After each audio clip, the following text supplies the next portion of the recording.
పరమగీతం. ఈరోజు మన వాక్య ధ్యానం 5వ అధ్యాయం 8 నుండి 16 వరకు. ఈ పుస్తకాన్ని చదివేటప్పుడు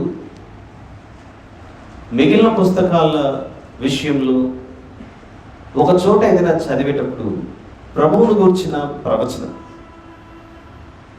లేదా ఇది ప్రభువుకు సంబంధించిన విషయం అని మనం ఎలాగైతే మన మనస్సును స్థిరపరచుకుంటామో, పరమగీతం విషయంలో కూడా మనకు అలాంటి అభిప్రాయమే ఉండాలి. దేవుని యొక్క పరిశుద్ధమైన మాటలు మనుషులను తప్పుత్రోవకు నడిపించేవిగా ఎప్పుడూ ఉండవు. ఒకవేళ ఇది భూలోకానికి సంబంధించిన విషయమే అయితే ఇది భూలోక గీతం అని రాయబడింది. పరలోకానికి సంబంధించినది, పరలోక సంబంధమైన పౌరులుగానే ఆ పౌర స్థితితోనే ఈ పుస్తకాన్ని ఆలోచించాలి. ఇప్పుడు యెషయా గ్రంథం 53లో మనం చూసాం ఇందాక 5వ వచనంలో, మన అతిక్రమ క్రియలను బట్టి అతడు గాయపరచబడెను, మన దోషములను బట్టి నలగొట్టబడెను. ఈ అధ్యాయం చదువుకుంటూ వెళ్ళేటప్పుడు యెషయా గ్రంథం 53 ఇది నా ప్రభువునకు సంబంధించినది, సిలువ మీద ఆయన పొందిన శ్రమల గురించి రాయబడినది అని ఎలాగైతే మనకు అవగాహన ఉంటుందో, ఈ పరమగీతంలో ఒక స్త్రీ కొందరితో ఒక మాట అంటుంది. 8వ వచనంలో 5:8 మా వాక్య ధ్యానం అక్కడ ప్రారంభించుకొని ముందుకెళ్తున్నారు. యెరూషలేము కుమార్తెలారా, నా ప్రియుడు మీకు కనబడిన ఎడల ప్రేమాతిశయము చేత నీ ప్రియురాలు మూర్ఛిల్లెనని మీరు అతనికి తెలియజేయున్నట్లు నేను మీ చేత ప్రమాణం చేయించుకుందును అని యెరూషలేములో నివసించే వారితో ఈ ప్రియురాలు మాట్లాడుతున్న మాట ఎవరి గురించి మాట్లాడుతోంది? తన ప్రియుడి గురించి మాట్లాడుతుంది. ఎవరి ప్రియుడు అనేది మనకు క్లారిటీ రావాలి, ఎవరి ప్రియురాలు అనేది మనకు తెలియాలి. అప్పుడు అందులో ఉన్న లోతైన ఆత్మ సంబంధమైన విషయాలు, పరలోక సంబంధమైన విషయాలు మనకు అర్థమవుతాయి. దీని గురించిన చాలా విషయాలు చాలా కాలం క్రితం, నాకు తెలిసి 2018 అనుకుంటా, మొదటి అధ్యాయం నుండి చివరి వరకు పరమగీతం పుస్తకాన్ని వివరించడం జరిగింది. చాలా వేగంగా, టైం లేకపోవడంతో ఉన్న కాటికి వివరించుకుంటూ వెళ్ళిపోయాము. ప్రభు చిత్తమైతే ఇలా సమయ సందర్భాన్ని బట్టి అప్పుడప్పుడు కొంచెం కొంచెం చూసుకుంటూ వెళ్తాం. యేసు ప్రభు ఈ లోకానికి ఏ కారణాన్ని బట్టి వచ్చాడు, ఆయన మన మీద చూపించిన ఆ ప్రేమ ఎలాంటిదో ఒకసారి మనం మనసు పెట్టి ఆలోచిస్తే,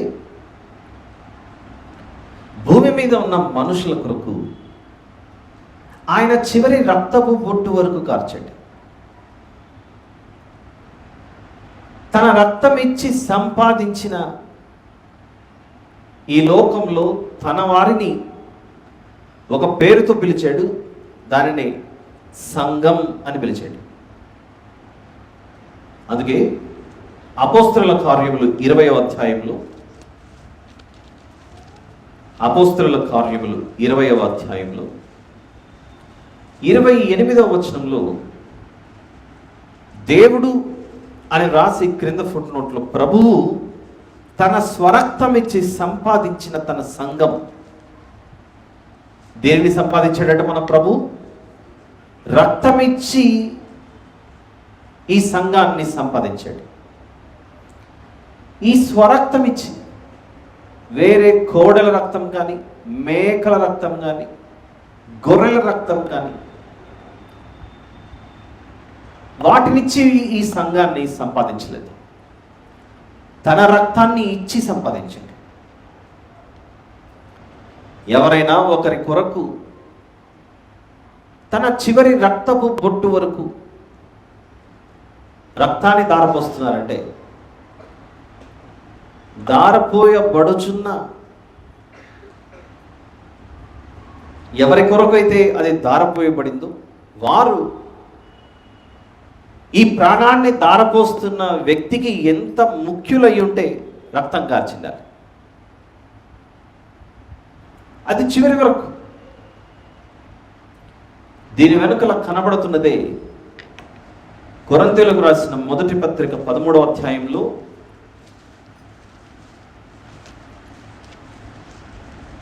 కొరింథీయులకు రాసిన మొదటి పత్రిక 13వ అధ్యాయంలో వచనం కూడా 13. కాగా విశ్వాసము, నిరీక్షణ, ప్రేమ, ఈ మూడును నిలుచును, వీటిలో శ్రేష్టమైనది ప్రేమయే. ఇప్పుడు పరమగీతము అనే పుస్తకంలో ప్రేమ గురించి, ప్రియుడు గురించి, ప్రియురాల గురించి మాట్లాడుతుంటే బైబిల్లో ఇలాంటివి ఉన్నాయి ఏంటి అని మాట్లాడతారు. మరి కొరింథీ పత్రికలో మొదటి పత్రిక 13లో కూడా ప్రేమ గురించి వ్రాయబడిందిగా. మరి కొరింథీ పత్రికను మనం ఎందుకు అపార్థం అర్థం చేసుకుంటాం? కొరింథీ పత్రికను మనం ఎలాగైతే అర్థం చేసుకుని ప్రేమను ఒక పరిశుద్ధమైన స్థితిలో ఆలోచిస్తామో, పరమగీతంలో కనపడే ఆ ప్రేమను కూడా పరిశుద్ధమైన, పవిత్రమైన స్థితిలోనే ఆ పుస్తకాన్ని ఆలోచించారు.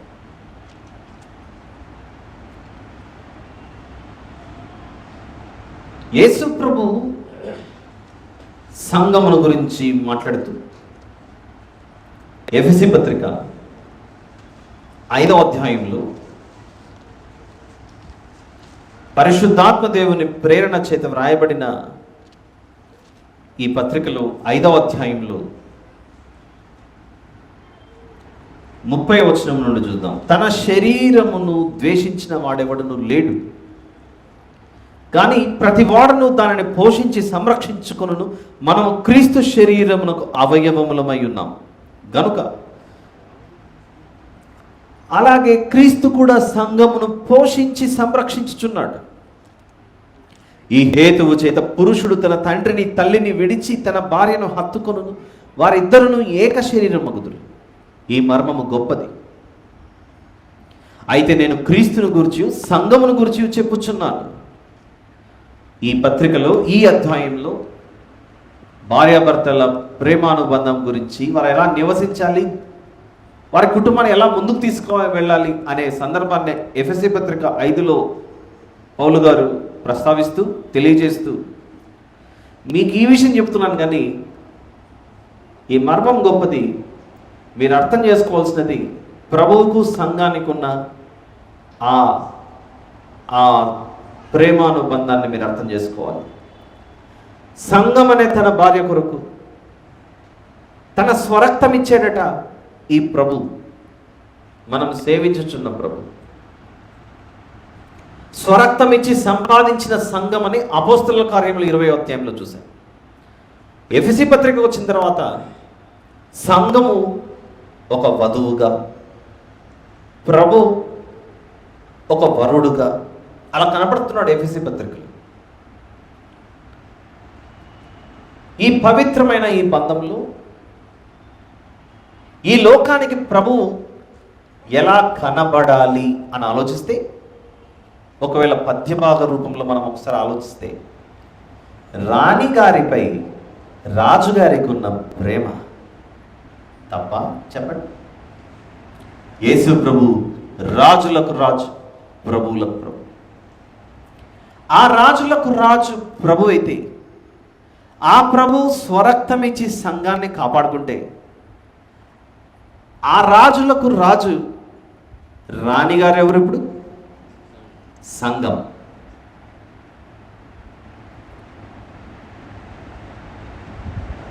ఈ సందర్భం కొంచెం ఇంకా ఆత్మీయ స్థితిలో ఎదిగి మనం ఆలోచిస్తే ఇంకొక డైరెక్షన్లో, ఇంకొక దృక్పథంలో కనబడుతుంటుంది.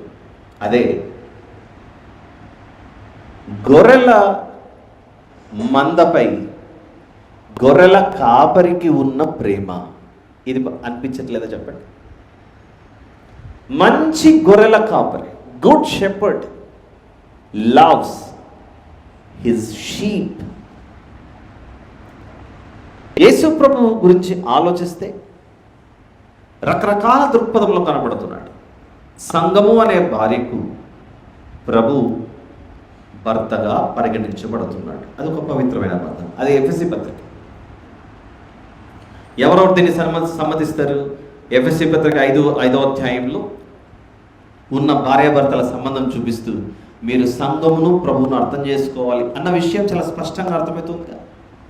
It's a very direct message. యోహాను సువార్త చదివితే నేను గొర్రెలకు మంచి కాపరిని అంటాడు. ఆ గొర్రెలకు మంచి కాపరి ఒకసారి చూద్దాం, అక్కడ కూడా వెళ్దాం. యోహాను సువార్త 10వ అధ్యాయము 11వ వచనం. నేను గొర్రెలకు మంచి కాపరిని అని అంటున్నాడు అక్కడ. అవునా? నేను గొర్రెలకు మంచి కాపరిని. ఇప్పుడు 2 సందర్భాలు చూసాం మనం. ఒక సందర్భంలో సంఘము అనే భార్య, దానికి శిరస్సుగా యేసు ప్రభు క్రీస్తు భర్తగా కనబడుతున్నాడు. అది ఎఫెసీ పత్రిక 5వ అధ్యాయం. అదే యోహాను సువార్తకు వస్తే గొర్రెలు, చెదిరిపోయిన గొర్రెలు, వాటన్నిటినీ సమకూర్చడానికి, ఒక చోటుకి తీసుకురావడానికి మంచి గొర్రెల కాపరిగా ఆయన వచ్చి ఏం చేస్తున్నాడు? గొర్రెల కొరకు 10వ అధ్యాయం 11వ వచనంలో, యోహాను సువార్త 10:11లో నేను గొర్రెలకు మంచి కాపరిని, మంచి కాపరి గొర్రెల కొరకు తన ప్రాణం పెట్టును. అంటే యోహాను సువార్తలో గొర్రెల కొరకు గొర్రెల కాపరి ప్రాణం పెడితే తప్పులేదు. అందులో మీకు ఏమైనా మిస్అండర్స్టాండింగ్ లాగా అర్థమయ్యే అవకాశం ఉందా చెప్పండి? There is no chance. చెదిరిపోయిన, నశించిపోతున్న గొర్రెల కొరకు మంచి గొర్రెల కాపరి ప్రాణం పెడుతుంటే యోహాను సువార్త ఒక పవిత్రమైనదిగా కనబడుతుంది మన కంటికి, మన మనసు.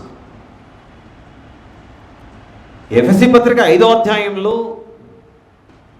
నీ భార్యను ప్రేమింపవలెను, భర్తకు లోబడి ఉండాలి అని భార్యాభర్తల గురించి చెబుతూ ఆ అధ్యాయం చివరికి వచ్చేసరికి ఈ మర్మం గొప్పది. నేను సంఘమును గురించి, క్రీస్తు గురించి చెబుతున్నాను. అక్కడ కూడా ఏమైనా అపార్థం చేసుకునే అవకాశం ఉందా చెప్పండి? అర్థం చేసుకోవాలా, అపార్థం చేసుకోవాలా? ఎఫెసీ పత్రిక 5వ అధ్యాయం అర్థమే చేసుకోవాలి. ఇప్పుడు ఒకసారి ప్రకటన గ్రంథం 17వ అధ్యాయం, book of Revelation chapter number 17.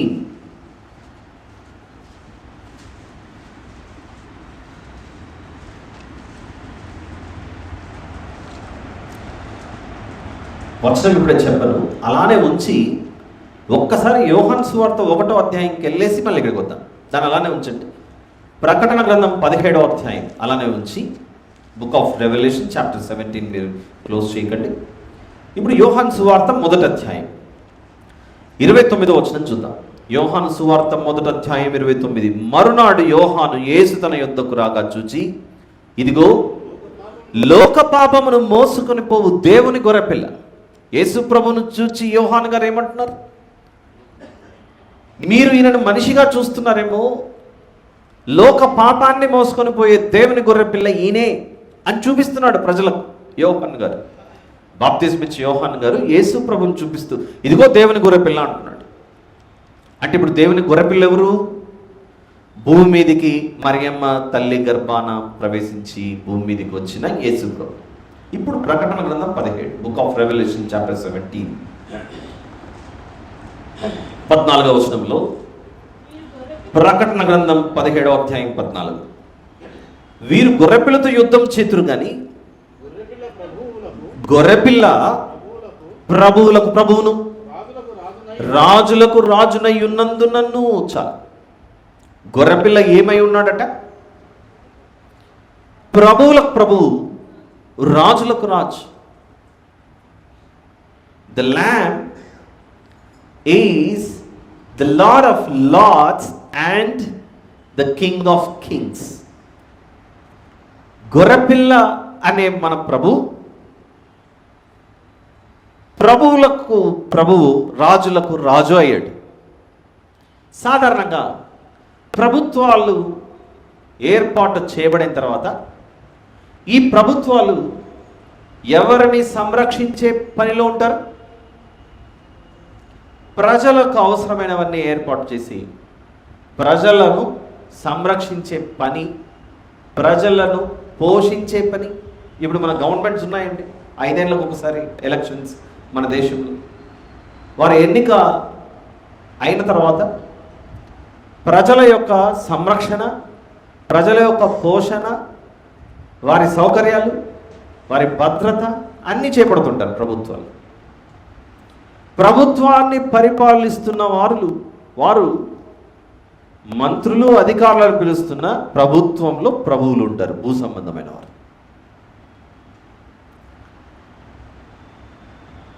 అలా పరిపాలిస్తున్నటువంటి వారు ప్రజల యొక్క భద్రత, ప్రజల యొక్క పోషణ, ఎలాగైతే ప్రజల యొక్క సంరక్షణ, పోషణ, సంరక్షణ ఇవన్నీ చూస్తారు.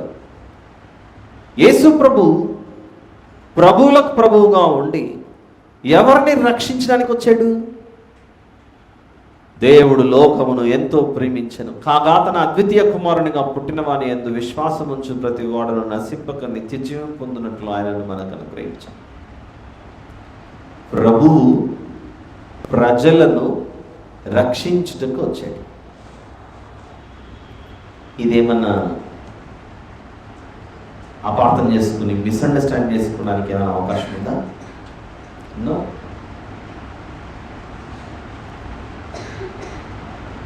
విందాం జాగ్రత్తగా. ప్రభువు ప్రజలు కాంబినేషన్ వింటున్నారు, మీరు ఇక్కడే వినాలి. గొర్రెలు, గొర్రెల కాపరి, సంఘం శిరస్సు. పోలికలు అర్థమవుతున్నాయి. పరిస్థితిని బట్టి, సందర్భాలను బట్టి యజమాని, దాసుడు. మలాకి గ్రంథం 1వ అధ్యాయం చదివితే నేను మీ యజమానిని కానా అంటాడు. మలాకి గ్రంథం 1వ అధ్యాయం చదివితే నేను మీకు యజమానిని కానా? దాసుడు తన యజమానుని గౌరవించాలిగా, లోబడి ఉండాలి కదా అని యజమాని, దాసుడు అనే రిలేషన్షిప్ చూపిస్తున్నాడు, అనే బంధాన్ని చూపిస్తున్నాడు. యోహాను సువార్త చదివితే I'm the good shepherd, I have come to give my life. గొర్రెల కొరకు మంచి కాపరిగా. కాపరి, గొర్రెలు అనేది యోహాను సువార్తలో కనబడుతుంది కాంబినేషన్. ఎఫెసీ పత్రిక చదివితే సంఘము భార్య, శిరస్సు యేసు ప్రభు అనే పోలిక కనపడుతుంది. ఒక్కొక్క పుస్తకంలో ఎలాగైతే ఇలాంటి పోలికలు కనపడుతున్నాయో, గొర్రెల కాపరి గొర్రెల కొరకు ప్రాణం పెడితే తప్పులేదు. అంటే యేసు ప్రభు విషయం మాట్లాడుతున్నాను నేను, యేసు ప్రభు విషయం మాట్లాడుతున్నాను. గొర్రెల కాపరి గొర్రెల కొరకు ప్రాణం పెడితే తప్పుగా కనపడట్లేదు మనకు. ప్రభువులకు ప్రభువు ప్రజల కొరకు సిలువ మీద ప్రాణం పెడితే అది కూడా మనకు తప్పుగా కనపడట్లేదు. తన భార్య కొరకు స్వరక్తం ఇచ్చి సంపాదించే పనిలోనికి యేసు ప్రభు దిగితే అది కూడా తప్పుగా కనపడట్లేదు. ఎఫెసీ పత్రికలో రాజులకు రాజు, ప్రభువులకు ప్రభు. ఇందాక చదివాం ప్రకటన గ్రంథం 17వ అధ్యాయం. గొర్రెపిల్ల రాజులకు రాజు, ప్రభువులకు ప్రభు. ఆ రాజు పిలాతు ఎదుట నిలవబడినప్పుడు పిలాతు అడిగిన ప్రశ్నే, నీవు రాజువా అంటాడు సిలువ మరణానికి ముందు. యూదులకు రాజు నీవేనా? అని యేసు ప్రభు అడగానే యేసు ప్రభు అంటాడు, నేను రాజునే అంటాడు. అక్కడ నేను కాదు అని చెప్పలేదు యేసు ప్రభు. పిలాతు ఎదుట నిలవబడిన మన ప్రభు నీవు రాజువా అంటే నేను రాజునే అని చెప్పినప్పుడు ఆ రాజు ఏ యుద్ధం చేస్తున్నాడు? దురాత్మల సమూహముతోనూ మనల్ని మరణానికి తీసుకెళ్లే అపవాది సమూహంతోనూ పోరాటం చేసి మరణాన్ని గెలవటానికి నిలబడిన ఏకైక రాజు. అందరూ చేతిలో ఖడ్గం పట్టుకుంటే ఈయన భుజాల మీద చేతులకు మోసుకుంటూ వెళ్ళిపోయాడు సిలువను. ఆయుధాలు పట్టుకొని గెలుస్తారు, మన ప్రభు సిలువను తీసుకొని వెళ్ళి గెలిచాడు. ఎవరి కొరకు? ఈ రాజుగారు చేసిన పోరాటం లోక రక్షణకై చేసిన పోరాటం. రాజు రాజ్యం, క్రీస్తు భర్త, సంఘం భార్య, గొర్రెల కాపరి గొర్రెలు. ఇవన్నీ ఎలాగైతే ఒక్కొక్క పుస్తకంలో మనకు యజమాని, దాసుడు, మలాకి గ్రంథం, ఇలాంటి కాంబినేషన్స్ ఎలాగైతే కనబడుతున్నాయో, నిన్ను నేను ఎంతో ప్రేమించాను కనుకనే పరమగీతములలో నేను మీకు ఎలా కనపడుతున్నానంటే నీ కొరకు ప్రాణం పెట్టి ప్రియుడుగా కనబడుతున్నా. ప్రియుడు ప్రియుడు పరమగీతంలో కనబడుతున్న కాంబినేషన్. ఒక విషయం అడుగుతాడు, వివాహానికి ముందే ప్రియుడు ప్రియురాల, వివాహం తర్వాత ఏ రోజు కూడా వీరిద్దరూ ఒకరికొకరికి ప్రియుడు ప్రియురాలు కాదా? ఒకసారి చెప్పండి, నిజాలు చెప్పండి. కాదు అన్నారంటే ఇక్కడ ఉన్న హస్బెండ్ అండ్ వైఫ్ ఎవరన్నా కూర్చొని ఉంటే ఇంటికి వెళ్ళిన తర్వాత ఉంటుంది పరిస్థితి. వివాహము తర్వాత కూడా మై డియర్ లవ్ అనే అనాలి. ఒకవేళ అనలేదనుకోండి, పెళ్ళికి ముందు బాగుంది, కరెక్ట్గా మా ఆవిడ లేసి వెళ్ళిపోయింది అంటే ఆవిడ పని కట్టుకొని వెళ్ళింది అనట్లేదు, పాప వచ్చింది బయటికి వెళ్ళింది, ఓకే రైట్. విషయం ఏంటంటే ఆ ప్రియుని యొక్క ప్రేమ అర్థం చేసుకున్న ఈ ప్రియురాలు, ఆ ప్రియుడు వచ్చి తలుపు తట్టాడంటే 5వ అధ్యాయం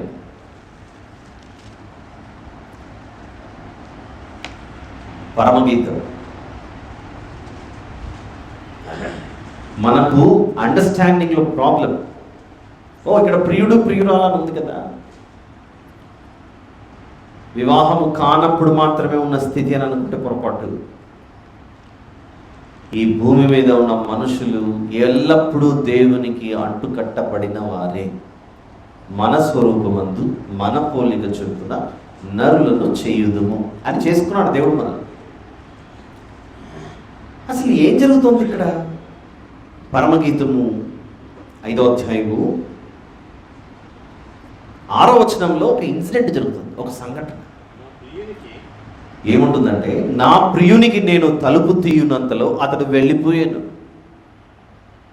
వచ్చాడు. ఎంత గౌరవ రెస్పెక్టబుల్ పర్సన్ అయి ఉండాలి ఈ ప్రియుడు. చాలామంది అపవిత్రపరిచే వాళ్ళు, ఎంతసేపు తలుపు తీయట్లేదు కొడుతూనే ఉన్నాను కదా అని చెప్పేసి తలుపైన బద్దలు కొట్టేవాళ్ళు, అమర్యాదగా ప్రవర్తించేవాళ్ళు, అలా ఉంటారు. కానీ ఈ ప్రియుడు ఎంతో మర్యాదస్తుడు. వచ్చి తలుపు తట్టాడు. తలుపు తట్టగానే ఈ ప్రియురాలు తలుపు తీయటం ఆలస్యం చేశాడు.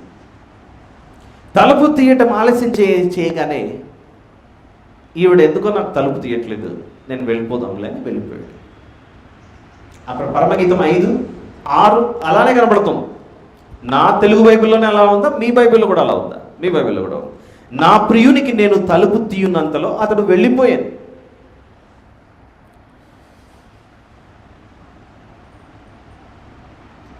నేను అతనిని వెదకినను అతడు కనబడకపోయాను. తర్వాత అక్కడ చూడండి, నిరాశ నిస్పృహతో నిండుకుంది ఇప్పుడు ఈ ప్రియురాలు. ఇక్కడ ఏం చేయాలని ఆయన వచ్చి తలుపు తట్టాడు, కొట్టాడు నా ప్రియుడు. ఆ శబ్దం వినినప్పుడు నేను తలుపు తీసింటే బాగుంటుండే. ఇప్పుడు నేను కొంచెం ఆలస్యం చేశాను. నేను తలుపు తీయున్నంతలో ఆయన తర్వాత నేను అతని వెదకినను అతడు కనబడకపోయాను, నేను పిలిచినను అతడు పలుకలేదు. ఏం జరుగుతుంది ఇక్కడ? నిజంగానే అంత ప్రేమించింటే సరే వస్తుందేమోలే నా ప్రియురాలు నా శబ్దం విని అని ఎదురు చూస్తాడు. కానీ ఇతను కొట్టాడు తలుపు. ఈ ప్రియురాలు ఆలస్యం చేసింది, చేయగానే వద్దులే, తనకి ఇష్టం లేకపోవడం, నేను తలుపు దగ్గర కూర్చొని ఉండి ఊరికనే తలుపు కొట్టుకుంటూ అలా చిల్లరగా ప్రవర్తించడం నాకు ఇష్టం లేదు. మీరు సమాజంలో గమనిస్తే నిజంగానే ఇలాంటి పిచ్చిలో పడిన వాళ్ళు ఎవరైనా ఉంటే వాళ్ళ ఇంట్లో ముందుకు వెళ్ళి బైకులు రౌండ్ సర్కిల్ తిప్పుతాంటారు. ఇట్లా కార్లలో సర్కిల్ తిప్పుతూ, బైకులు తిప్పుతూ, తర్వాత డ్రెస్ వాళ్ళకి నచ్చడము ఏదో వేసుకొని ఆ ప్రియురాలి అటెన్షన్ దొరికేంత వరకు ట్రై చేస్తుంటారు. కానీ ఇక్కడ డీసెంట్గా వచ్చాడు, తలుపు తట్టాడు, ఆలస్యం చేసింది ఈవిడ, తిరిగి వెళ్ళిపోయాడు. మళ్ళీ ఆవిడ కావాలి. ఆ తర్వాత అయ్యో కొంచెం ఆలస్యం చేసేసరికి నువ్వు వెళ్ళిపోతావా, అలా ఎలా వెళ్ళిపోతావు అని ఈవిడ వెతుకుతోంది.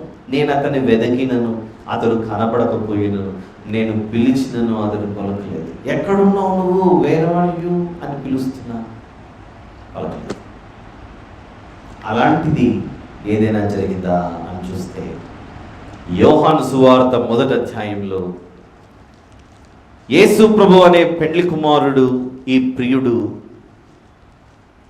వచ్చాడు. ఏం జరిగిందో చూడండి ఒకసారి. యోహాను సువార్త 1వ అధ్యాయము 11వ వచనంలో, ఆయన తన స్వకీయుల యొద్దకు వచ్చెను. ఎవరు ఆయన? పెండ్లి కుమారుడు, సంఘాన్ని ప్రేమించిన ప్రియుడు,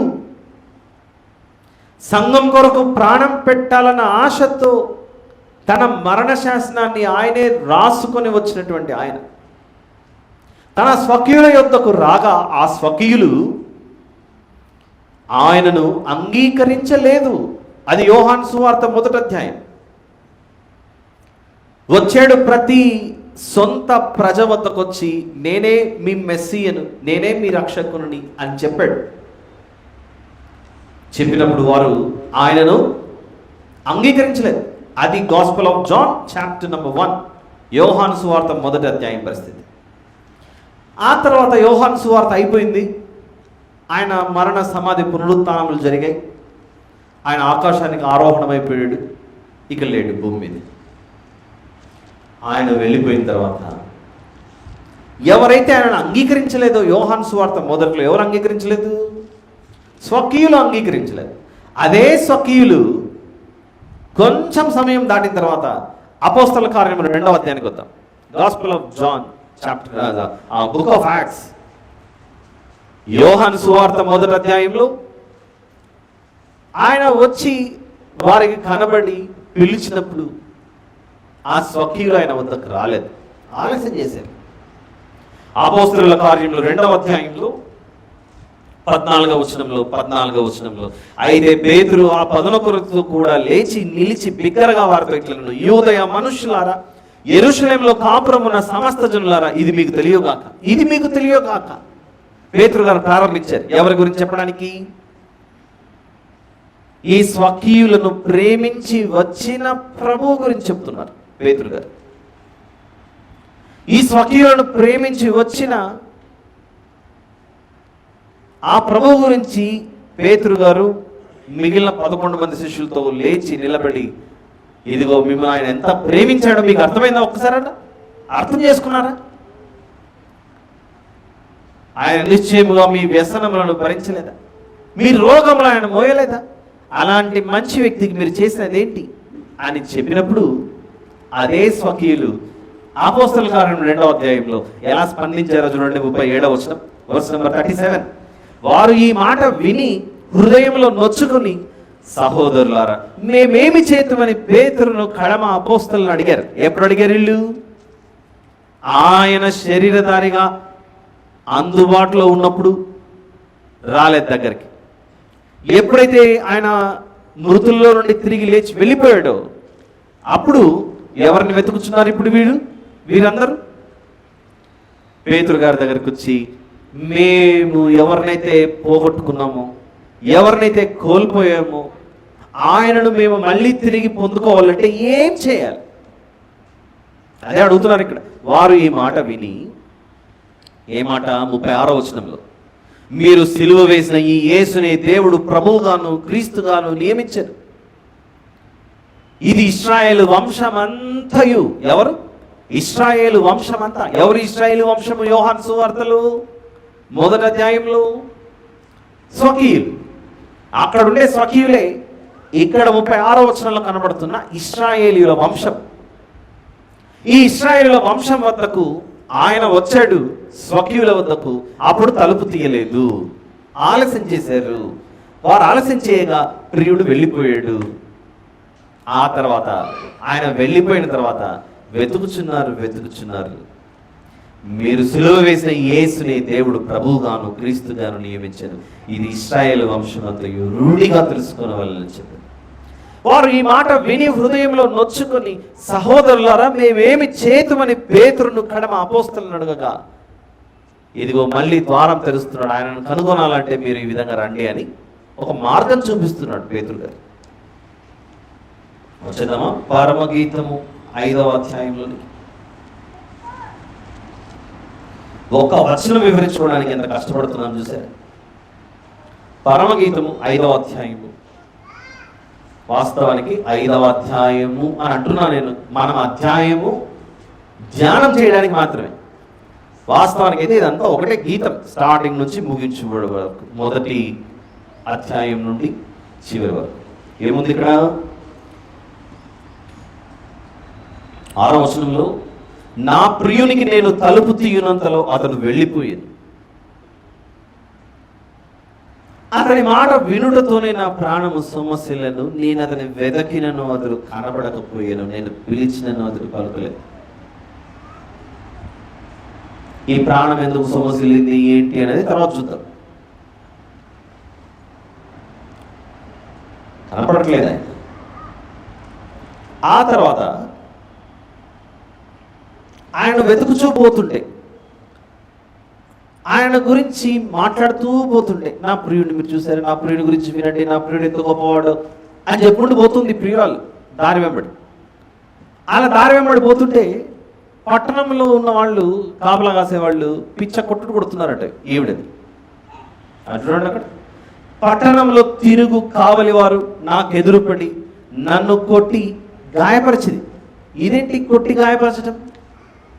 అదే జరిగింది అపోస్తలుల కార్యముల్లో 8వ అధ్యాయంలో. యెరూషలేములో ఉన్న సంఘానికి ఏం జరిగిందట? గొప్ప హింస కలిగింది.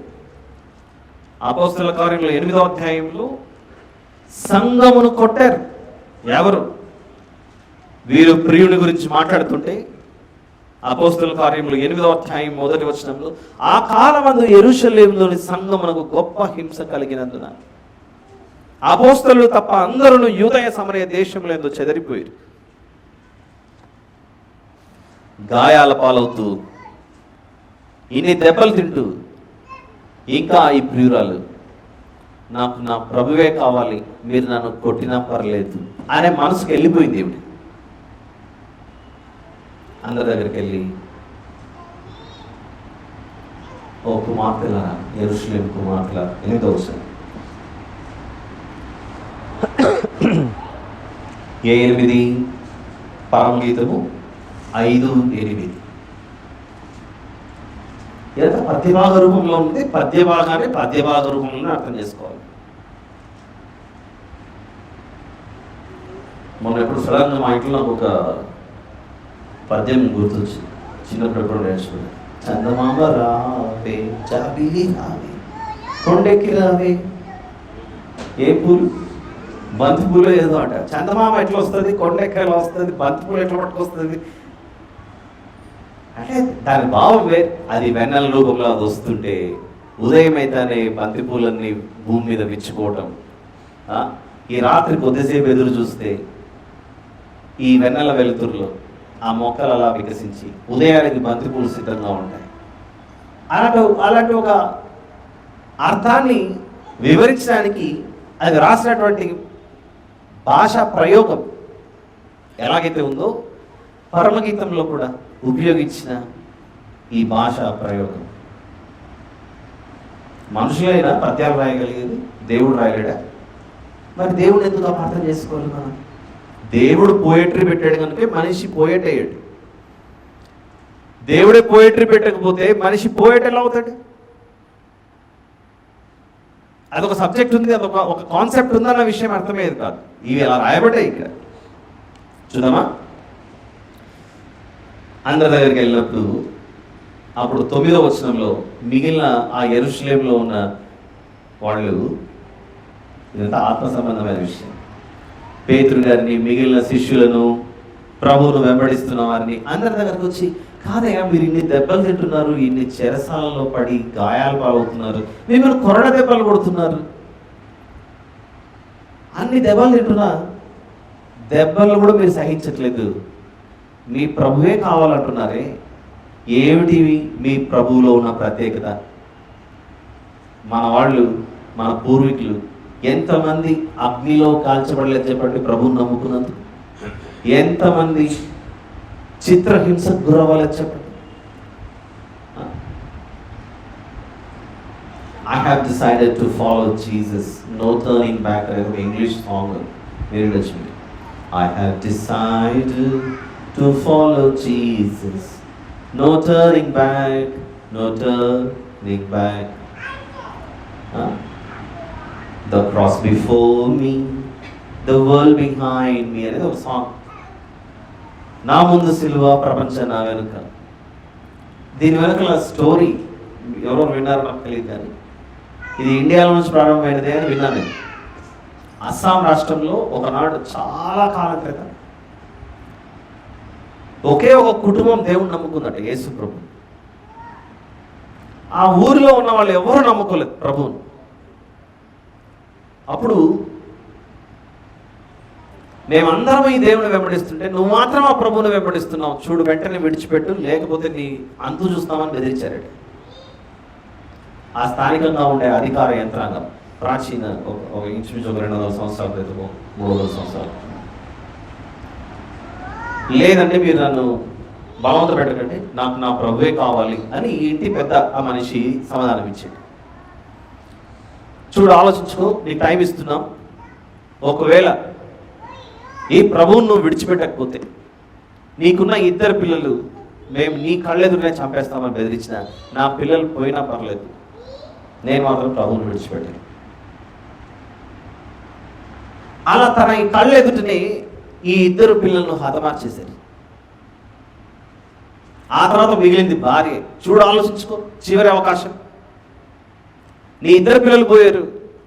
నేను చాలా సింపుల్గా చెప్తున్నాను, కానీ ఆ ట్రాజడీ వింటే, ఆ స్థితిలో మనం ఉంటే దాని అనుభవమే వేరు నిజంగా చెప్పాలంటే. ఆ తర్వాత కళ్ళెదుటనే భార్యను కూడా హతమార్చేశారు. మిగిలింది ఒక్కడే. చూడు బాబు, నీ భార్య పిల్లలు అందరినీ కోల్పోయావు, ఇక నీ ప్రాణం ఒకటి మిగిలింది, నిర్ణయం తీసుకో, ఏది కావాలి, యేసు ప్రభు కావాలని, నువ్వు నీ కావాలి, నీ ప్రాణం కావాలన్నప్పుడు నేను నన్ను చంపినా పర్లేదు, నేనేది ప్రభువుని విడిచిపెట్టాను అని ఆ అధికారుల ఎదుట, ఆనాటి పరిపాలకుని ఎదుట ఒప్పుకున్నప్పుడు అతన్ని కూడా చంపేస్తే, ఆ ఆర్డర్ ఎవరైతే పాస్ చేశారో ఆ పాస్ చేసినటువంటి ఆ వ్యక్తి ఇంటికి వెళ్ళి ఆలోచించాడు, ఏంటమ్మా ఎవరో యేసు ప్రభు, ఆయన నమ్ముకున్నందుకు అవసరమైతే తన కుటుంబాన్ని కూడా కోల్పోయాడు, ఇంత త్యాగం ఏంటి అని ఆలోచించి మనసు పెట్టి మొత్తానికి అతను, అతని ఊరి యంత్రాన్ని మొత్తం ఇది చనిపోయిన తర్వాత ప్రభువుని నమ్ముకున్నారంట. ఇతని కుటుంబం యొక్క త్యాగం ఆ ఊరు మారడానికి కారణమే. అంటే ఏం చెప్తున్నాను, యేసు ప్రభు అనే పెళ్లి కుమారుడు ఈ వరుణ్ణి, ప్రియుణ్ణి వెంబడించేటప్పుడు ప్రియురాలు గాయాల పాలవుతుంది. అది సందేశం ఇక్కడ. పరమగీతం 5 మనం చూస్తుండగా 9వ వచనాన్ని మనం చూస్తే అందరూ వచ్చి అడుగుతున్నారు, కాదమ్మా నువ్వు కూడా ఇంత చక్కగా ఉన్నావే, స్త్రీలలో అధిక సుందరి వగుదానా? పలకరింపు చూడండి ఎలా ఉందో. ఈ భూమి మీద ఉన్న వారందరికంటే నువ్వే చాలా చక్కగా చూడచక్కనే కనపడుతున్నావు. ఇంత అందం మనకెలా వచ్చింది సంఘానికి? సంఘానికి స్త్రీలలో అధిక సౌందర్యవతురాలుగా మనం మారిపోయామట. అది ఎలా అయిందంటే యెషయా గ్రంథం మొదటి అధ్యాయం, యెషయా గ్రంథం మొదటి అధ్యాయం 18వ వచనంలో దేవుడు ఒక మాట అంటున్నాడు. యెషయా గ్రంథం మొదటి అధ్యాయం 18లో, మీ పాపములు రక్తము వలె ఎర్రనివైనను అవి హిమము వలె తెల్లబడును అనుంది అక్కడ. మన పాపములు రక్తం వలె ఎర్రగా ఉన్నా, అవి రక్తం వలె ఉన్నా వాటిని కడిగి ఆయన ఏం చేస్తున్నాడట, హిమము వలె మార్చి, అంత చక్కగా మనం మార్చినందుకు మనము స్త్రీలలో సౌందర్యవతులుగా మారిపోయాం. ఎవరి సౌందర్యవతి? సంఘం. ఈ సంఘం దగ్గరికి వచ్చి ప్రజలు అడుగుతారు, కాదండి మీరు ఎప్పుడు కూర్చున్నా లేచినా ప్రభువే ప్రభు ప్రభు అని అంటుంటారు. మనకు కూడా ఎదురవుతుంటారు చూడండి. ఇప్పుడు క్రైస్తవులు నిజంగా బాగా ఆత్మీయంగా లోతుగా ఎదిగిన వారు ఎప్పుడు ఒక్కరినన్నా రక్షిద్దాం, ఒక మాటన ప్రభు గురించి తెలియజేద్దాం అనే ఆశతో తాపత్రయం కనబడుతుంటారు.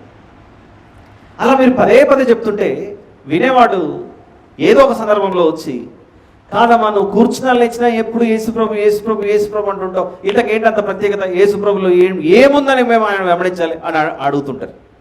అడగరా చెప్పండి సమాజం? ఆ ప్రశ్నే పరమగీతం 5లో 9వ వచనంలో అక్కడున్న వారికి వచ్చింది ఆ సందేహం. అమ్మా నువ్వు చూస్తుంటే ఇంత చక్కగా ఉన్నావు, వెళ్ళి నీ ప్రియుని గురించి తిరుగుతూ ఉన్నావు నగరాలు పట్టణాలు గ్రామాల గురించి అన్నిట్లో, నీ ప్రియునికున్న ప్రత్యేకత ఏంటి అని అడుగుతున్నారు అక్కడ. వేరు ప్రియుని కన్నా నీ ప్రియుని విశేషమేమి? ఆ క్వశ్చన్ మీకు అర్థమవుతుందా? వేరు ప్రియుని కన్నా నీ ప్రియుని విశేషమేమి అంటే, మిగిలిన వాళ్ళు ఏవి దేవతలు దేవుళ్ళు కావు, యేసుప్రభువే దేవుడు అని చెప్తారే మీరు. ఎందుకు యేసుప్రభువే దేవుడు మిగిలిన వారు కారు అని ఎలాగైతే మనకు లోకం నుండి ఈ ప్రశ్న వస్తుంటుందో, పరమగీతం 5లో 5వ అధ్యాయం 9వ వచనంలో, వేరు ప్రియుని కన్నా నీ ప్రియుని విశేషమేమి? అవునండి, వాళ్ళంటే ప్రభువును ప్రేమించేవాళ్ళు, వాళ్ళు ప్రభువుని తెలుసుకున్న వాళ్ళు, దేవుని తెలుసుకున్న వాళ్ళు, మేమైతే ఇంకా మా దాంట్లోనే ఉన్నాం అని అంటుంటారు. మీరు ఎప్పుడైనా భాష పదజాలం చూసారా? చాలా విచిత్రం అనిపిస్తుంటుంది. వాళ్ళు దేవుని నమ్ముకున్న వాళ్ళండి అని ఉంటారు మనల్ని చూసి. మీరు ఎప్పుడైనా విన్నారు? నాకైతే ఎదురయ్యారు. మనల్ని చూసి సమాజం వీళ్ళు దేవుని నమ్ముకున్న వాళ్ళండి అని అంటుంటారు. మనము దేవుని నమ్ముకున్న వాళ్ళమైతే వాళ్ళు అక్కడ లాజికల్. మనము దేవుని నమ్ముకున్నాం, దేవునికి వ్యతిరేక పదం ఏంటి? దెయ్యాన్ని నమ్ముకున్నాం. చాలా ప్రమాదకరమైన స్టేట్మెంట్ ఇది. మేము పూజిస్తున్నది దేవుళ్ళు కారు అంటారు, యేసు ప్రభువే దేవుడు అంటారు.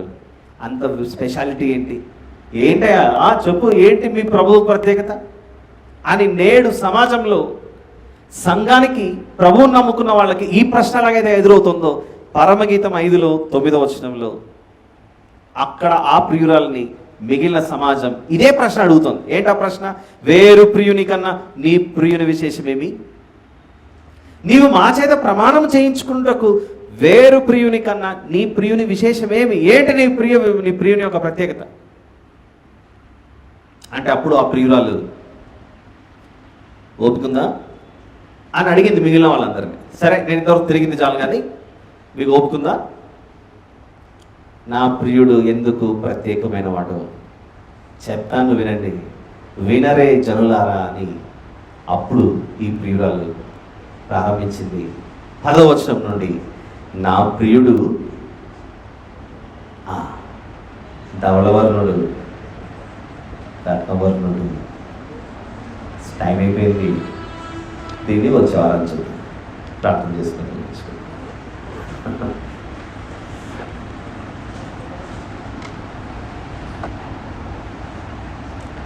ప్రేమగల తండ్రి, కృపగలిగిన మా దేవ, పరిశుద్ధుడైన మా తండ్రి, మీకే స్తోత్రములు. నా ప్రభు యేసు ప్రభు గురించి వింటుంటే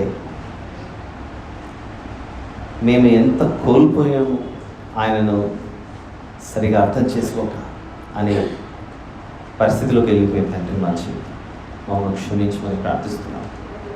ఆయన అందుబాటులో ఉండగానే, ఆయన సమీపంగా ఉండగానే మేము ఆయనను పొందుకునేలాగా సహాయం చేయని ప్రార్థిస్తున్నాం. మా ప్రభువును ప్రియరక్షకుడైన యేసు ప్రభు పెట్టాడు వేడుకలు సమర్పిస్తున్నాను.